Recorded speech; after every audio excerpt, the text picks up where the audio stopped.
On the dark night of August 8, 1963, a Royal Mail train was making its way from Glasgow to London. One of its rail cars was loaded with bags of cash, worth what would equal £67 million today, or roughly 800 crores. At the controls, train driver Jack Mills pushed the locomotive through the darkness at full speed. Then, without warning, a red signal light appeared ahead at a railway crossing. For Jack Mills, it made no sense. At that location and at that hour, a red signal should never have been there. Nevertheless, he immediately applied the brakes, bringing the train to a stop in the middle of the isolated track. For a brief moment, silence fell over everything. But hidden behind that silence was a master plan that was about to pull off one of the greatest robberies of the century, the Great Train Robbery, a heist in which the criminals virtually stole the train itself. Welcome back once again to another video from Nova Reports. At first glance, this sounds like something straight out of a movie, but in real life, a gang of robbers carried out a brilliantly planned operation filled with suspense and stole millions of pounds from a British government train without firing a single shot. It had all begun months earlier, when several well-known criminals from London gathered together to plan a new and unprecedented crime. Bruce Reynolds, the mastermind behind the operation, began developing an extraordinary robbery plan with a handful of trusted associates.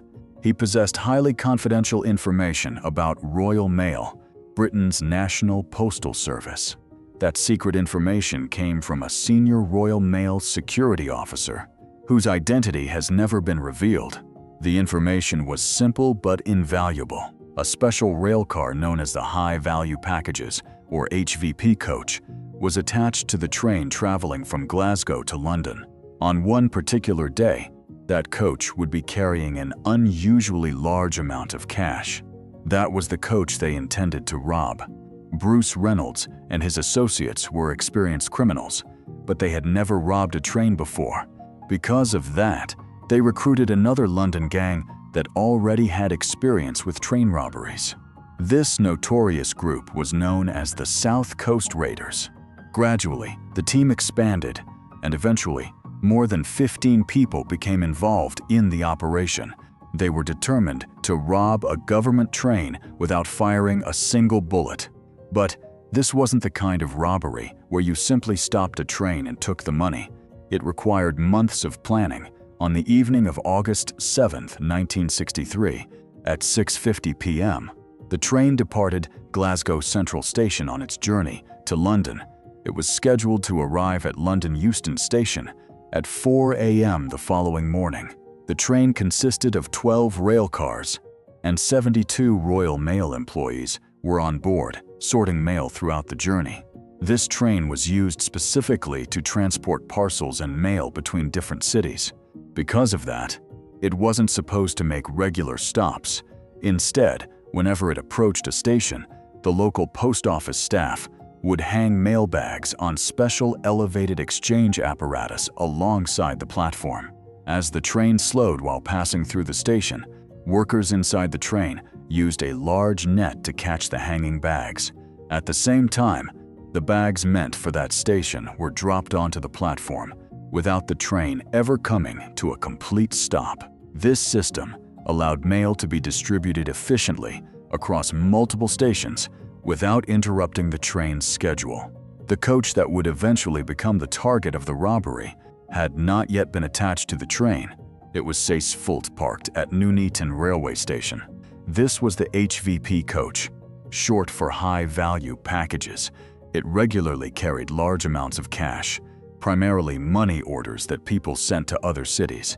In 1960, 3 years before this incident, the Post Office Investigation Branch, IB, ordered security upgrades for HVP coaches by installing alarm systems. By 1961, 3 HVP coaches had been fitted with these security alarm systems. Older coaches that lacked alarms were removed from regular service and kept as reserve equipment. But on the day of the robbery, something extremely important happened. The HVP coaches equipped with alarm systems were out of service. As a result, a reserve coach, M3024M, had to be used instead. It had no security alarm system whatsoever. This was an incredibly valuable piece of information that the robbers had received from their insider within Royal Mail. When the train reached Nuneaton railway station, railway staff attached the HVP coach directly behind the locomotive, making it the second coach in the train. That was the robbers' first crucial tip, but the second tip was even more important. Under normal circumstances, an HVP coach carried around £300,000 in cash. However, because the previous weekend had been a bank holiday weekend, the amount of cash being transported that day had risen to nearly £3 million. That was tip number 2. In other words, the circumstances on that particular day were incredibly rare. Not only was the train carrying 12 times more money than usual, but by sheer coincidence, the HVP coach, equipped with a security alarm, was also unavailable. For the robbers, though, it wasn't a coincidence at all. They had been planning specifically for this day for months. The train departed Nuneaton with the HVP coach now attached. Night had fully settled in, and 58-year-old Jack Mills continued driving the train swiftly toward its destination. Meanwhile, the gang of robbers waited silently in the bushes alongside the railway tracks. Everything had been planned down to the smallest detail. At around 3:00 a.m. on August 8, 1963, one member of the gang began tampering with the signal system at Sears Crossing. He covered the green signal by wedging a glove in front of it and used a battery to activate the red signal instead. Then, everyone disappeared back into the darkness and waited for the train.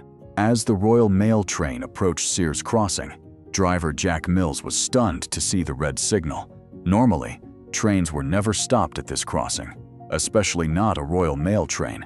Still, Jack Mills had no choice. He applied the brakes and brought the train to a complete stop directly at the signal. Once again, an eerie silence settled over the area. Meanwhile, the assistant driver, also known as the second man, climbed down from the locomotive to use the trackside telephone and contact the signalman. But the moment he picked up the receiver, he realized something was wrong. The telephone line had been cut. That, too, was part of the robbers' carefully prepared plan. As the second man turned around to head back toward the locomotive, several masked men suddenly emerged from the bushes and overpowered him. At the same time, other gang members climbed onto both sides of the locomotive, attempting to seize control of the driver. Jack Mills resisted. In response, one of the robbers struck him across the head with an iron bar. He immediately lost consciousness and collapsed in the driver's seat. The gang had anticipated every step. While the struggle was unfolding inside the locomotive, other members of the team uncoupled the first 2 rail cars, including the HVP coach, from the rest of the train. Their plan wasn't simply to rob the train where it stood. They intended to move part of it somewhere else. But where? About 1 kilometer beyond Sears Crossing stood Bridego Bridge waiting. There was the gang's truck. The robbers had even brought along a retired railway driver, whose sole job was to drive the locomotive from the crossing to Bridego Bridge. Up to this point, everything had unfolded exactly according to plan. But now they encountered their first major problem. The retired driver took one look at the locomotive's controls and froze. He had never operated this newer model before. He simply didn't know how to drive it. With no other option, the robbers tried to revive Jack Mills. Once he regained consciousness, they forced him to drive the locomotive himself. Under threat, Jack Mills moved the engine and the 2 detached rail cars approximately 1 kilometer to Bridego Bridge, where he was ordered to stop. Meanwhile, the staff riding in the remaining coaches farther back had no idea why the train had stopped or what was happening ahead. Once the locomotive reached Bridego Bridge, the robbers forced open the door to the HVP coach and stormed inside. 5 Royal Mail employees were inside. The gang assaulted them, causing minor injuries, then tied them face down with ropes before beginning the robbery. Inside the HVP coach were 128 bags filled with cash. The money consisted mainly of 1 notes, 5-pound notes, and 10 shilling notes. Altogether, the bags weighed roughly 2.5 tons. The train stood on the bridge, while directly below, on the road, the gang's truck waited. According to their plan, they had only 15 minutes to complete the entire operation. Working quickly, they formed a human chain, one after another. They passed the bags down from the train into the truck. Out of the 128 bags, they managed to load 120. The remaining 8 bags had to be abandoned because they were running out of time. Their plan had worked almost perfectly, but in the final moments, they made one mistake that would later become one of the biggest reasons they were eventually caught. Before leaving, one of the robbers warned the bound Royal Mail staff not to even attempt getting up for the next 30 minutes. Otherwise, he threatened, they would be killed. The gang loaded all of the stolen cash into an Austin Lodestar truck. They also had 2 Land Rovers, both displaying the same license plate, BMG 757, to confuse any potential witnesses. With the operation complete, the robbers fled the scene. After driving for approximately 45 minutes, they arrived at their hideout at around 4:30 a.m. It was located roughly 43 kilometers from the robbery site, near the village of Oakley. Throughout the journey, they monitored police radio communications using a VHF radio, giving them valuable information about the authorities' response. Ironically, at almost the exact moment the gang reached their hideout, police also became aware that the robbery had taken place. For the time being, however, the robbers were celebrating. They relaxed, enjoyed themselves, and even played a game of Monopoly, using real stolen money. But their celebration would last only a matter of minutes.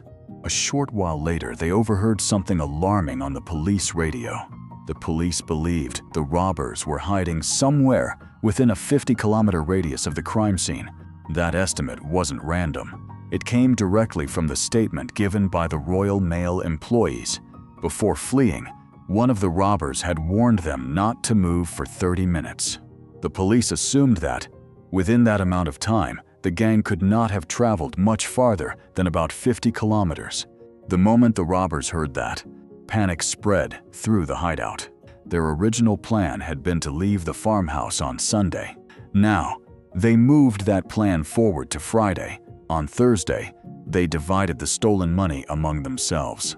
The total haul amounted to approximately £2.5 million. According to some reports, each principal member received around £150,000, an enormous fortune at the time. By today's value, each person's share would be worth roughly £3.9 million. The remaining money was distributed among the smaller accomplices who had played supporting roles in the operation. Before leaving the hideout, every member carefully wiped away any fingerprints they might have left behind. They also assigned one man a final responsibility. After everyone else had gone, he was supposed to burn the hideout to the ground, destroying any evidence that could link them to the robbery. He accepted the money for the job, but instead of carrying out his assignment, he simply disappeared, leaving the farmhouse untouched. Meanwhile, police were conducting an enormous search across the Buckinghamshire area. Helicopters circled overhead. Police vehicles raced through towns and villages. The national media was consumed by the story. Authorities even announced a reward of £10, zero for anyone who could provide information leading to the robbers. Soon, a man who lived near the hideout came forward. He told investigators that there had been an unusual amount of activity around the property on the morning of August 8. His statement immediately raised suspicion. Police wasted no time. They launched a raid on the farmhouse. The property, known as Leatherslade Farm, had been rented by the robbers approximately 3 months before the robbery. Inside, investigators uncovered a wealth of evidence connected to the crime. They found empty mailbags, scattered postal items, and even one of the trucks that had been hastily repainted yellow. The gang had carefully wiped away their fingerprints from most of the property, but they had overlooked one crucial piece of evidence: The Monopoly board they had used while celebrating with real stolen money still contained several fingerprints. Those fingerprints became the major breakthrough investigators had been waiting for. Nearly all of the robbers already had criminal records. When the fingerprints were compared with files held by Scotland Yard, they produced multiple matches. The identities of the gang members were finally uncovered. Within just a few days, police arrested 14 of the 16 people involved in the robbery. Only 2 individuals managed to escape capture. One was the replacement railway driver who had been brought in to operate the locomotive. To this day, his true identity has never been confirmed. The other was the senior Royal Mail security officer whose inside information had made the entire operation possible. Even today, no one knows who he was. He never revealed his real name, and he never showed his true face. The court declared the crime to be the greatest train robbery of the century, and nearly every member of the gang received a sentence of 30 years in prison. Following the robbery, Bridego Bridge became famously known as Train Robbers Bridge. That unofficial name has remained with it ever since. As for Jack Mills, the 58-year-old train driver, the severe head injury he suffered during the attack ended his railway career forever. He was never able to return to work 7 years later. Still deeply affected by the trauma of that night, he passed away. We hope you enjoyed another fascinating documentary from Nova Reports. If you did, don't forget to like and share the video. Thank you so much for your continued support and for all your thoughtful comments. We'll see you again in the next incredible video.